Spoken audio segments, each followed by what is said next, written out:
வணக்கம். Science research சேனலுக்கு உங்களை அன்புடன் வரவேற்கிறேன். இன்னைக்கு நம்ம சேனல்ல சூரியன் ஏன் ரெட் கலர்ல இருக்கு அப்படின்றத பத்தி பார்க்க போறோம். இதுக்கு பொதுவா 2 தத்துவத்த காரணமா சொல்றாங்க. Optical depth and Rayleigh scattering. Rayleigh scattering தத்துவப்படி நம்ம வளிமண்டலம் ஆக்ஸிஜன் மற்றும் நைட்ரஜனால ஆனது. இவை அதிக அதிர்வு கொண்டு லைட்டோட இன்ட்ராக்ட் ஆகிறப்ப தான் நமக்கு ஸ்கை ப்ளூ கலரா தெரியுது. ஹை ஃப்ரீக்வன்சி லைட் கலர்ஸ் என்னன்னு பார்த்தீங்கன்னா blue, indigo, violet and ultra violet. Low frequency light colours அப்படின்னு பார்த்தீங்கன்னா red, yellow and orange. Optical depth அப்படின்றது ஒரு மெட்டீரியல் வழியாக ரேடியேஷனை டிரான்ஸ்மிட் ஆகிற ரேஷியோ. பொதுவாக சூரியன் மறையிறப்போ சூரிய ஒளியோட ஆப்டிகல் டெப்த் அதிகமாக இருக்கும்.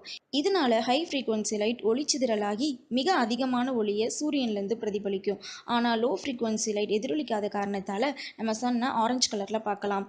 அது மட்டும் இல்லாமல் ஸ்பேஸ்லேருந்து பார்க்குறப்போ சன் ஒயிட் கலரில் தெரியுமா? அதுக்கு காரணம் என்ன அப்படின்னா ஒளிச்சிதறல் எதுவும் நடைபெறாத சமயங்களில் சன் ஒயிட் கலரில் தான் இருக்கும். என்ன நேயர்களே, இன்னைக்கு நம்ம சேனலில் யூஸ்ஃபுல்லான விஷயங்களை தெரிஞ்சுக்கிட்டீங்களா? இந்த மாதிரி அறிவியல் சம்பந்தமான கேள்விகள் உங்களுக்கு ஏதேனும் இருந்துச்சுன்னா கீழே கமெண்ட் பாக்ஸில் சொல்லுங்கள். மேலும் சயின்ஸ் சம்பந்தமாக இன்னும் நிறைய தகவல்களை தெரிஞ்சுக்கணும் அப்படின்னா எங்கள் சேனலை சப்ஸ்கிரைப் பண்ணுங்கள். நன்றி, வணக்கம்.